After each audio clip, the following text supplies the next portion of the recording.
우리 계속해서 지금 갈라디아서를 지금 말씀을 보고 있습니다. 지난주에 제가 갈라디아서를 하면서 예수 그리스도께서 우리에게 자유를 주셨습니다. 근데 그 자유는 이 세상에서 주는 자유하고는 다르다. 그 자유는 죄로부터의 자유고 율법으로부터의 자유고 죄와 사망의 법으로부터의 자유다. 그렇기 때문에 그 자유를 우리의 육신의 기회로 삼지 말고 서로 사랑으로 섬겨라.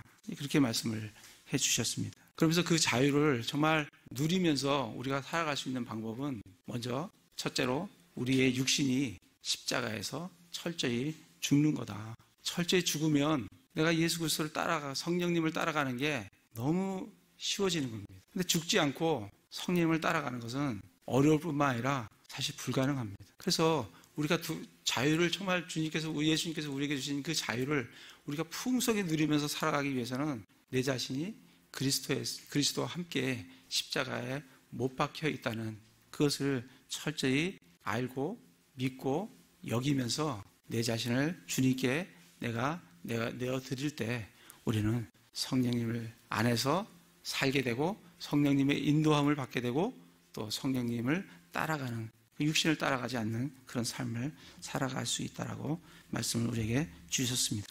오늘은 6장을 중심으로 해서 사람이 무엇을 심든지라는 주제로 말씀을 나누고자 합니다. 6장 7절에 보면 속지 말라 하나님은 조롱당하지 아니하시나니 사람이 무엇을 심든지 또한 그것을 거두리라. 이렇게 말씀을 하십니다. 하나님은 어떤 분이시냐면 조롱당하지 아니하시는 분이세요. 다시 말하면 왜 하나님은 조롱당하지 아니하시냐면 하나님께서 우리에게 주신 원리가 뭐냐면 무엇을 심든지 그 심은 대로 거둔다는 거예요. 그런데 사람이 콩을 심고 팥이 나기를 기다리는 사람은 없을 겁니다. 그걸 기다린다는 것은 하나님을 조롱한다는 거예요. 내가 육신의 것을 심고 정말 놀라운 성령의 것을 거둘 것을 생각을 한다고 하면 그건 하나님을 조롱하게 된다는 거예요. 왜냐하면 하나님은 그렇게 하시는 분이 아니시기 때문에 그래요.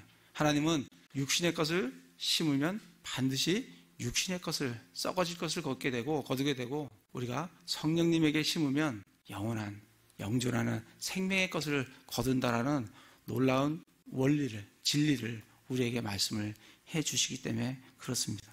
6장 8절에 보면 자기 육신에게 심는 자는 육신으로부터 썩는 것을 거두되 성령에게 심는 자는 성령으로부터 영존하는 생명을 거두리라. 우리는 앞에 우리 육신이 철저히 십자가에 못 박혔다는 것을 우리가 알게 됐습니다. 우리의 육신은 철저히 썩어질 수밖에 없는 그런 겁니다. 근데 그 육신에게 내가 계속 심으면 나중에 그 육신을 통해서 썩어질 것밖에 거둘 수 없다는 거예요. 그렇지만 내가 성령님에게 내가 계속 심으면 성령님으로부터 영존하는 생명을 거두게 된다라고 놀라운 진리를 우리에게 말씀을 해주고 계십니다. 사실 이런 예는 성경에 너무너무 많습니다. 야곱을 한번 생각을 해보세요. 야곱이 그 형한테 팥죽 한 그릇으로 장자권을 빼앗고 자기 아버지를 속여서 그렇게 축복을 다 받아내고 그리고 저기 바담 아람으로 도망갔어요. 거기 가서 자기보다 한 수가 더 높은 자기 삼촌 라반한테 얼마나 철저히 속임을 당하고 어려움을 당하는지 몰라요. 자기가 사랑하는 라헬과 결혼을 하려고 했는데 첫날 밤에 보니까 라헬이 아니고 레아예요. 그게 라반이 그를 속이는 거예요. 뿐만 아니라 그를 위해서 또 라헬을 위해서 또 7년간이나 또 봉사를 또 합니다. 근데 싹슨 정말 라반이 철저히 취하는 그런 정말 자기가 심은 대로 거두게 하시는 그런 우리 하나님을 보게 됩니다. 뿐만 아니라 하만 같은 경우도 마찬가지예요. 그가 유대인들을 다 죽이려고 모르드게를 나무에 매달려고 자기가 나무를 세웠는데 거기에 자기가 매달립니다. 심은 대로 걷는 걸 보게 돼요. 뿐만 아니라 사울은 어떻습니까? 다윗을 그렇게 죽이려고 하는 그 사울이 결국 나중에 전쟁터에서 자기가 죽습니다. 다윗은 어때요? 정말 하나님 앞에 잘하다가도 그가 밧세바를 취함으로 말미암아 자기가 밧세바를 통해서 낳은 자녀가 죽고 그뿐만이 아니라 자기 아들인 암논과 압살롬 죽지요. 또 대낮에 자기 압살롬이 후궁들과 함께 정말 음란한 그런 행위들을 만천하가 보도록 그렇게 행하시는 하나님인 것을 우리가 볼 수가 있습니다. 그렇지만 다윗은 정말 회개했을 때 또 다윗은 정말 또 하나님 앞에 놀라운 축복도 받는 것을 볼 수 있어요. 이새의 아들 다윗을 만나니 내 마음에 합한 자라 내 뜻을 다 이루게 하리라 하는 정말 놀라운 정말 축복의 말씀을 다윗이 받는 것을 볼 수가 있습니다. 요나단은 어떻습니까? 요나단은 정말 다윗에게 너무 잘했어요. 정말 다윗을 사랑했고 다윗에게 자기의 왕권까지 내줄 정도로 참 그렇게 사랑했어요, 다윗을. 그랬을 때 다윗이 요나단에게 어떻게 하는지 우리가 한번 말씀을 찾아서 보도록 하겠습니다. 사무엘하 9장 1절에서 8절 말씀입니다. 정말 자기의 생명을 지켜주고 자기의 왕권까지 다윗에게 이렇게 나누어준 요나단을 다윗이 어떻게 대하는지. 요나단은 사울과 함께 전쟁터에서 죽었어요. 다윗이 왕권을 잡았습니다. 9장 1절에 보면 다윗이 이르되 사울의 집에서 아직 남아있는 자가 있느냐. 왕권을 잡았을 때 이걸 묻는 거예요. 내가 요나단으로 인하여 그에게 친절을 그가 요나단으로 인해서 친절을 베풀겠다는 거예요.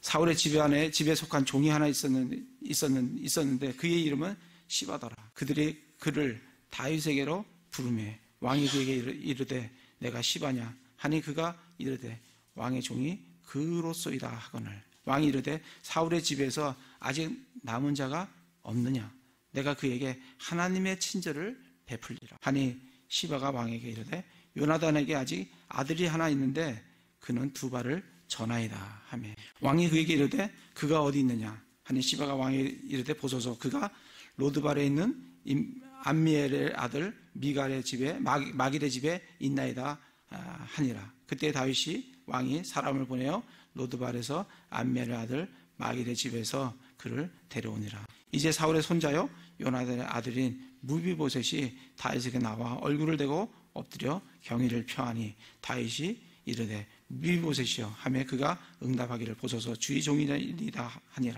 다윗이 그에게 이르되 두려워하지 말라. 내가 내 아버지 요나단으로 인하여 반드시 내게 친절을 베풀고 내 조상 사울의 온 땅을 내게 돌로 주리라.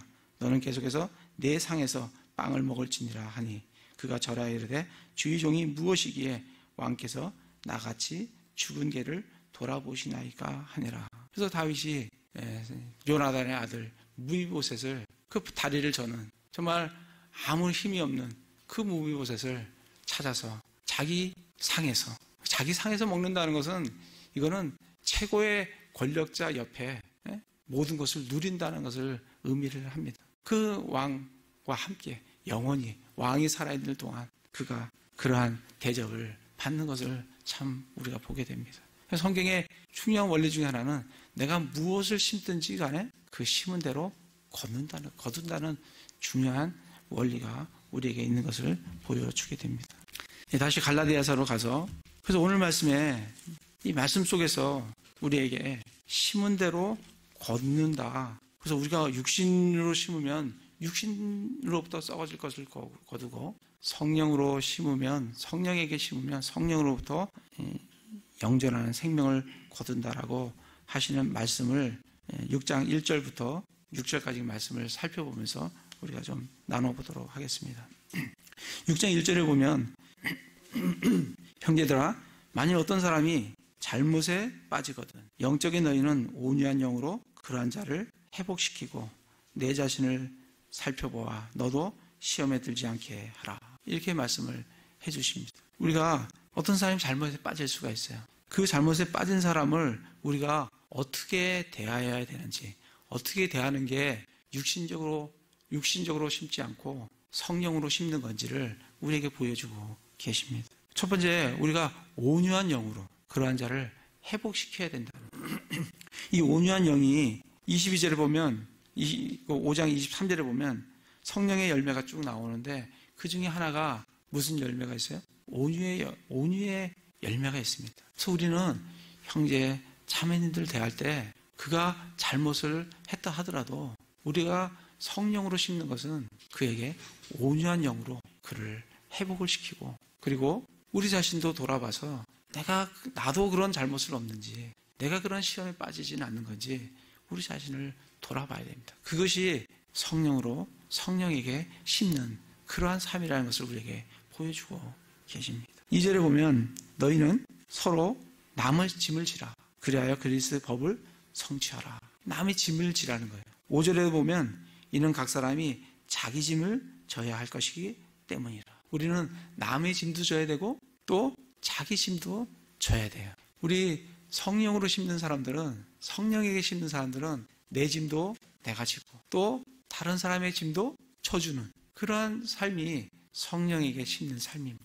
근데 보통 우리 연약한 죄악된 육신을 가진 우리들은 어떻게 하기 쉬워요? 내 짐은 남한테 맡기고 싶고 남의 짐은 내가 지기 싫고, 그게 우리 육신으로 가진 우리의 삶이라고요. 근데 성령에서는 그거는 육신에게 심는 거예요. 성령에게 심는 것은 내 짐은 내가 지고 남의 짐도 내가 지는, 그게 성령에게 심는 삶이에요. 근데 우리가 어떻게 이거 다 지어요? 내 짐도 무거운데 사실 형제 자매들 보시면 저도 그래요. 짐이 많아요. 형제 자매들도 짐이 많이 있을 줄 압니다. 정말 자기 몸도 하나 지금 몸이 아파서 몸 하나 이렇게 정말 이 몸에 조그만 거 하나 아파도 상당히 어렵습니다. 정말 괴롭습니다. 우리는 이렇게 보면 그거 갖고 그러나 하지만 몸 아픈 게 그게 대단한 어려움이에요. 그 자기의 육신이 그렇게 연약하다고요. 그런 짐이 있지 않습니까? 또 그런 짐만이 아니에요. 자녀들에 대한 짐도 좀 많이 있어요. 정말 자녀들이 신앙적으로 올바로 살도록, 또 여러 가지로 장래에 대한 염려들, 또 우리 자신에 대한 장래의 염려들도 많이 있지 않습니까? 그런 짐들도 있어요. 그런 짐들이 있는데 그 짐을 우리가 지라는 거예요. 각 사람이 자기 짐을 져야 할 것이기 때문이다. 그 짐도 지고 다른 사람의 짐도 져야 돼요. 이거를 잘 지기 위해서는 내 짐을 내가 지는 것이 아니라 주님께 맡겨야 된다는 거예요. 수고하고 무거운 짐진 자들아, 모든 자들아 다 내게로 오라. 내가 너희에게 안식을 주리라. 우리가 이 두 짐을 다 잘 질 수 있는 것은 내가 내 짐을 주님께 맡기는 거예요. 그러면 나는 굉장히 가벼워집니다. 그러면 우리가 다른 사람의 짐을 질 수가 있어요. 베드로전서 5장 7절 좀 찾아보겠습니다. 베드로전서 5장 7절에 보면 너희의 모든 염려를 그분께 맡기라. 모든 염려 맡기라. 그분께서 너희를 돌보시느니라. 그래서 우리는 우리의 짐을 주님께 맡겨야 됩니다. 내가 지는 게 아니고 주님께서 져주시도록 내 짐을 주님께 맡기는 거예요. 그러면 우리에게 힘이 있고 여력이 생겨서 다른 사람을 돌아볼 수 있게 되고 다른 사람의 짐을 함께 나누어서 질 수가 있게 됩니다. 그래서 우리는 우리의 짐도 감당하고 또 다른 사람의 짐도 감당하는 그런 성령에게 심는 그런 삶이 되어야 될 줄로 생각을 합니다. 3절에 보시면 만일 어떤 사람이 아무것도 아니면서 스스로 무엇이나 되는 것으로 생각하면 자기를 속이나니. 어떤 사람이 아무것도 아니에요. 그런데 스스로 무엇이나 되는 것처럼 생각을 합니다. 이게 참 영어로 보면 이게 아무것도 아니다라고 할 때 영어가 he is nothing이에요. 근데 무엇이나 되는 것으로 생각하면 이게 뭐냐면 to be something이에요. 그러니까 우리말보다 영어가 굉장히 어떤 면에서는 심플하게 우리한테 잘 다가와요.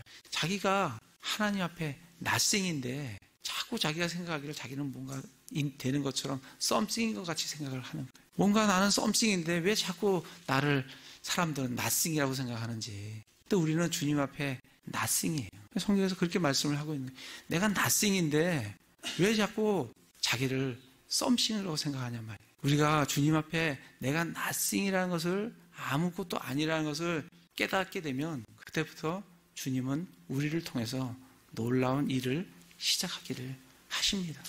근데 여전히 내가 무엇인가 되는 것처럼 내가 something이라고 생각을 하면 그때 주님은 좀 더 기다리시는 것을 볼 수가 있어요. 우리가 모세를 통해서 그걸 보게 됩니다. 모세가 왕궁에 있을 때 그는 something이었어요. 무엇인가 돼 있는 사람 같았어요. 그럴 때 주님은 그를 통해서 아무런 일을 안 하시는 걸 볼 수가 있습니다. 그러나 그가 저 미디안 광야에 가서 정말 왕궁에 있던 사람이 양을 치는, 양의 더러운 오물들을 정말 제거하는 그런 일을 하고 있을 때, 그때 그는 자기 자신이 낫싱이라고 철저히 경험을 하게 될 때, 그때 주님께서 모세를 들어서 사용하시는 것을 볼 수가 있습니다. 그래서 우리가 정말 주님 앞에서 내가 낫싱이라는 것을 깨닫게 되면 정말 우리는 주님으로부터 놀라운 은혜가 우리에게 임하시는 것을 볼 수가 있습니다. 그래서 이 3절 말씀이 그 말씀이에요. 자기가 낫싱인 것을 모르고 썸씽이라고 생각하면 자신을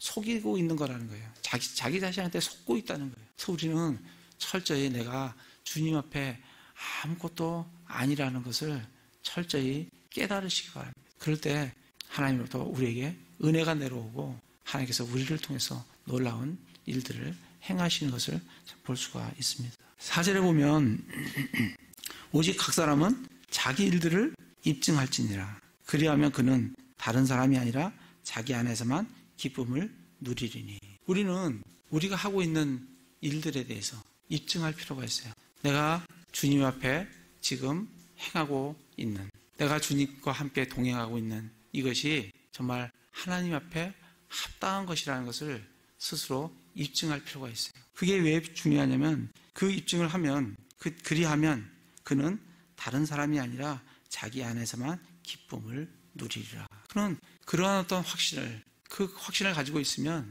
다른 사람이 뭐라 하든, 다른 사람이 나에 대해서 어떤 평가를 하든 그거에 관계없이 그 사람은 주님과 동행 가운데 기쁨을 누리는 삶을 살게 됩니다. 사실 우리 교회도 그렇잖아요.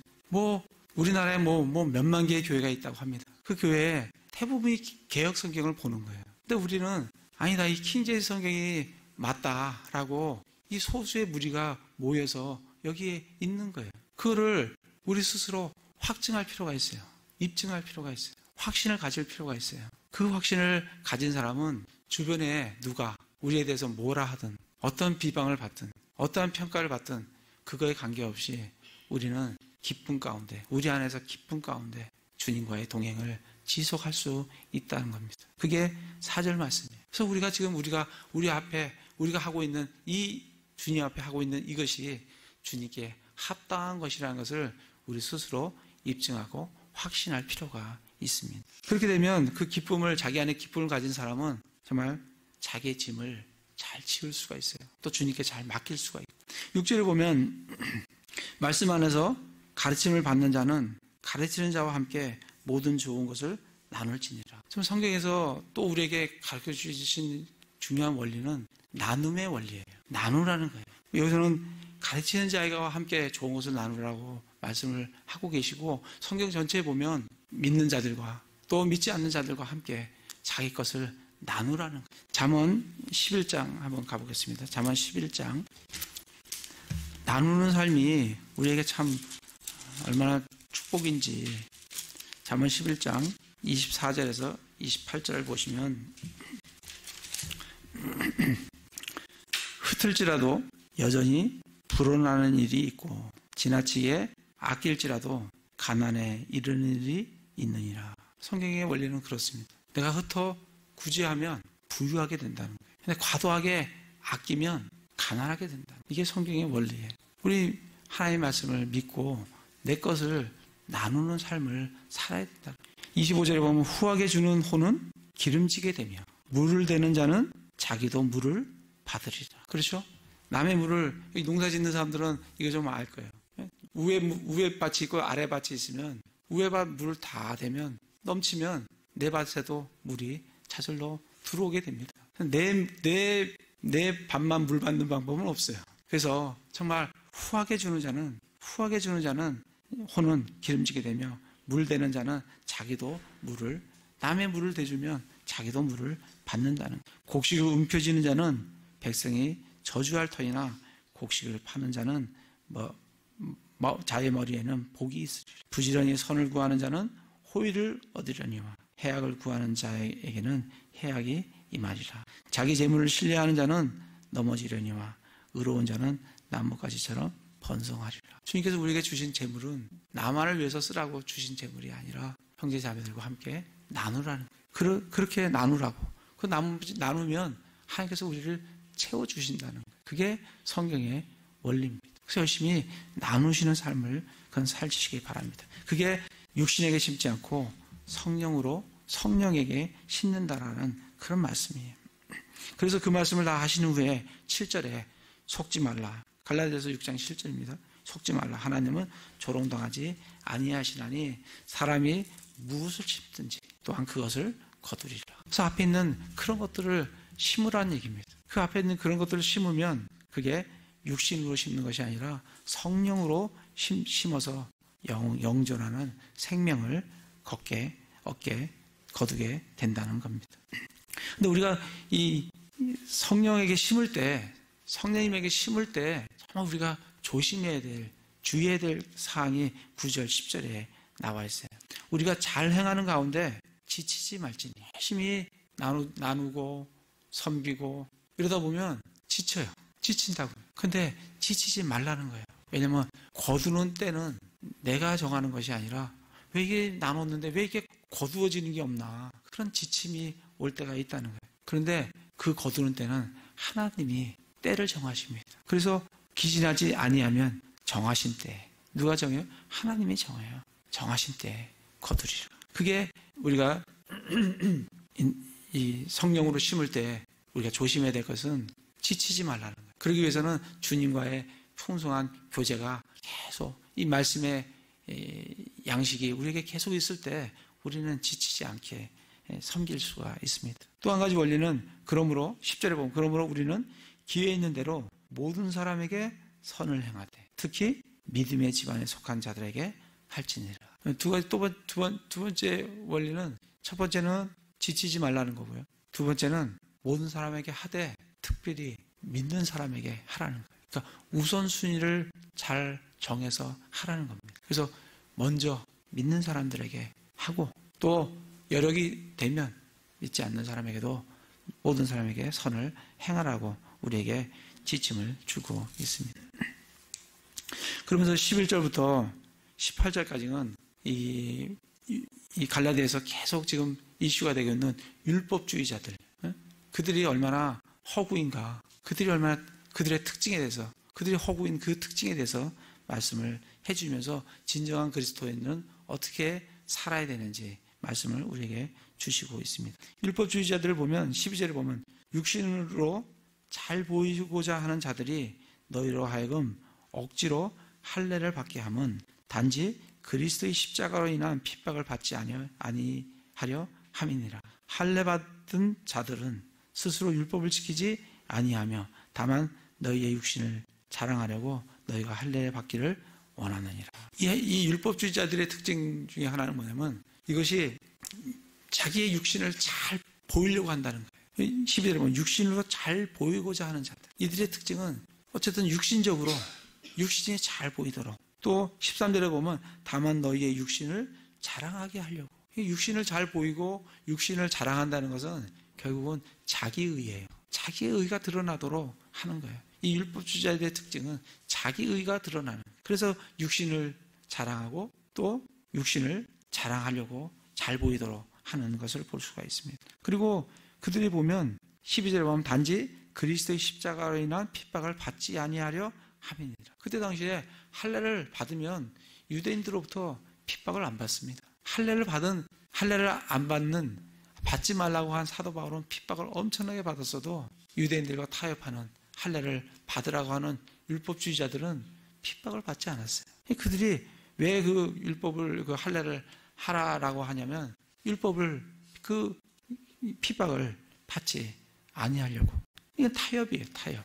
13절에 보면 할례 받는 자들은 스스로 율법을 지키지 아니하며. 그들이 그러면 할례를 해가면 모든 율법을 지킬 의무가 있는데 그들이 율법을 잘 지키느냐? 율법도 또 안 지켜. 이게 율법주의자들의 허구예요. 그럼 우리 그리스도인들은 뭘 자랑해야 되는가? 우리는 그런 할례를 자랑하는 게 아니라 그 육신을 자랑하는 것이 아니라 14절에 그러나 나는 우리 주 예수 그리스도의 십자가 외에 결코 어떤 것도 자랑할 수 없나니. 사도 바울은 자랑할 게 많은 사람이에요. 그러나 그는 그걸 다 배설물로 여기고 오직 예수 그리스도의 십자가만을 자랑했던 사람이에요. 왜 우리가 이 십자가를 자랑해야 되는가? 갈라디아에서는 십자가의 여러 면을 우리에게 보여주고 있습니다. 갈라디아 3장을 가보겠습니다. 갈라디아 3장에 보면 왜 우리가 이 십자가를 자랑해야 되는가? 사실 요즘 정치인들 보면 감옥에 들어가는 정치인들 엄청 많잖아요. 그리고 잘못된 살인과 여러 가지 뉴스에 보면 이 재판받고 끌려가는 죄인들이 굉장히 많아요. 그들이 보면 이 수갑을 딱 채워갖고 가잖아요. 근데 그 수갑이 부끄러우니까 어떻게 해요? 수건을 싸고 이게 인터넷에 뜨면 막 모자이크 처리하고, 왜냐면 그 수갑이 부끄러우니까. 사실 그 수갑 하나가 그렇게 부끄럽다고요. 하물며 예수님의 그 십자가는 이거 부끄러운 정도가 아닌 거예요. 그런 어떤 죄인이 아니라 죄인 중에서도 극악한 죄인을 다는 게 십자가인데, 수갑하고는 비교가 안 되는 그런 부끄러운 것인데, 사도 바울은 그것을 부끄러워하지 않고 그것을 자랑했다라고 말씀을 우리에게 전해주고 있습니다. 왜 십자가가 자랑스러운 거냐면 3장 1절에 보면 오 어리석도다 갈라디아 사람들아, 예수 그리스도께서 십자가에 못 박히신 것이 너희 가운데서 너희 눈앞에 분명하게 제시되었거늘 누가 너희를 깨어 내가 진리에 순종하지 못하게 하더냐. 이 왜 십자가가 우리에게 자랑스럽냐면 그 십자가에는 예수 그리스도께서 달리셨기 때문에 그래요.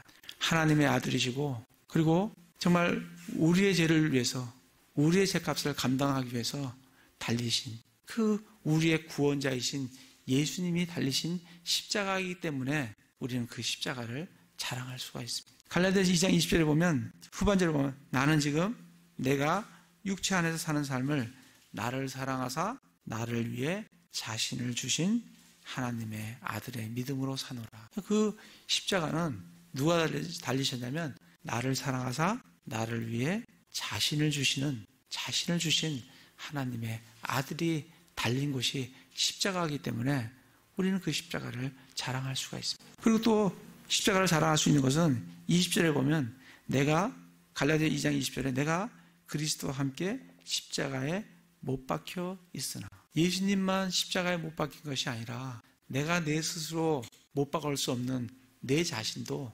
십자가에 못 박혀 있다는 거예요. 그 예수님 못 박혔을 때 못 박혔을 뿐만 아니라 지금도 못 박혀 있다는 거예요. 내가 달 수 없는, 내가 못 박을 수 없는 내 자신을 십자가에 못 박혀 주셨기 때문에, 못 박아 주셨기 때문에 우리는 그 십자가를 자랑스럽게 자랑할 수가 있습니다. 갈라디아서 5장에 보시면 5장 24절에 보면 그리스도께 속한 사람들은 애착들과 정욕들과 함께 육신을 십자가에 못 박았느니라. 육신이 뭐예요? 육신은 죄가 율법을 통해서 내 육신 안에 온갖 죄를, 온갖 정욕들을 만들어내는 곳이 육신이에요. 그 육신을 애착과 정욕들과 함께 십자가에 못 박으셨다. 내가 할 수 없는 그것을 예수님께서 내 육신을, 내 애착과 정욕들과 함께 십자가에 못 박았습니다. 그리고 오늘 말씀에 6장 14절에 보면 왜 자랑할 수, 예수님 십자가만 자랑하냐면 그분으로 말미암아 세상이 나에 대하여 십자가에 못 박혀, 나 또한 세상에 대하여 그러하니라. 세상도 십자가에 못 박으셨어요. 세상이 나에 대해서 십자가에 못 박혀 있다. 나 또한 세상에 대해서 십자가에 못 박혀 있다. 그래서 정말 그 십자가는 나를 사랑하사 나를 위해 자신을 주신 하나님의 아들이신 예수 그리스도께서 십자가에 못 박혔을 뿐만 아니라 나도 못 박혀 있고 내 육신도 못 박혀 있고 세상도 거기에 못 박혀 있다. 그래서 6장 15절에 그리스도 예수님 안에서는 할례나 무할례가 아무 효력이 없어요. 우리는 이런 할례를 받는 사람이 아니에요. 우리는 골로새서 2장 11, 12절 말씀대로 그리스도의 할례, 손으로 하지 않는 할례, 죄들에 속한 몸을 벗어버리는 그리스도의 할례를 받은 그런 사람이에요. 그래서 우리는 그 십자가에서 우리의 육신을, 죄에 속한 몸을 벗어버림으로 말미암아 새로운 창조물이 되었다는 거예요. 그게 15절 말씀이에요. 효력이 없고 새로운 창조물만 있느니라. 육신의 영향을 안 받을 수는 없지만 육신과 우리의 혼과 영이 그리스도의 할례로 분리되는 그러한 새로운 창조물, 교회가 예수님 안에서 탄생한다는, 그게 우리예요. 우리가 바로 그런 새로운 창조물이라고. 그래서 고린도후서 5장 17절에 그런즉 누구든지 그리스도 안에 있으면 새로운 창조물이라. 이전 것은 지나갔으니 보라 새 것이 되었다. 우리는 새 것이 된 거예요. 새로운 창조물이 된 거예요. 예전에 아담의 후손이 아닌 거예요. 아담의 세대가 아닌 거예요. 우리는 예수 그리스도의 세대입니다. 여러분 박제 아시죠? 박제 하시는 분들은 이 사체를 딱 갖고 오면 이 날카로운 칼 하나 가지고 이 살과 이 가죽을 쫙 피 한 방울 안 내고 분리를 한다고 합니다. 저는 그리스도의 할례 생각할 때 그 생각이 나요.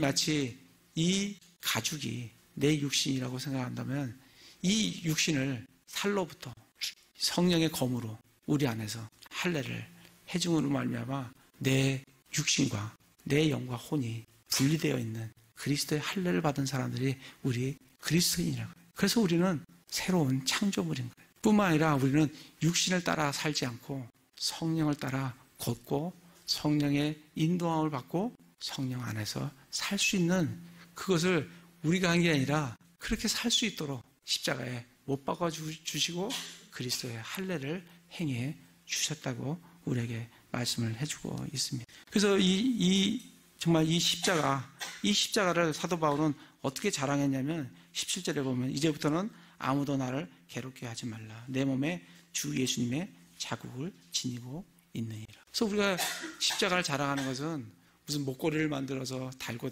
귀걸이를 한다든지 차에 걸고 다니고 붙이고 이렇게 십자가를 자랑하는 것이 아니라 사도 바울은 주님께 헌신함으로 자기의 몸속에 예수 그리스도의 자국을, 사도 바울은 그리스도의 자국을 엄청나게 많이 갖고 살았던 사람이에요. 우리에게도 예수 그리스도의 그 자국을 주님께 헌신함을 통해서 내가 져야 될 십자가를 지면서 우리 몸에 예수 그리스도의 자국을 가지고 주님을 섬기는, 그걸 통해서 우리는 십자가를 자랑할 수가 있습니다. 그럴 때 정말 우리에게 주시는 축복은 8절에 보면 성령으로부터 영존하는 생명을 거둡니다. 뿐만 아니라 16절에 보면 이 규칙에 따라 걷는 자들에게, 육신을 따라 걷지 않고 성령을 따라 걷는 이들에게 뭐가 있어요? 평강과 긍휼이 있기를 원하노라. 18절에 우리 주 예수 그리스도의 은혜가 너희 영과 함께 있기를 원하노라. 우리에게 정말 성령님으로부터 얻는 풍성한 열매와 그리고 하나님의 도우는 평강과 긍휼 그리고 은혜가 풍성한 그런 삶을 우리가 살아갈 수 있다라고 말씀을 해주고 계십니다. 여러분 어떠세요? 정말 어디에 심고 계십니까? 여러분의 삶을 육신에 심고 계세요?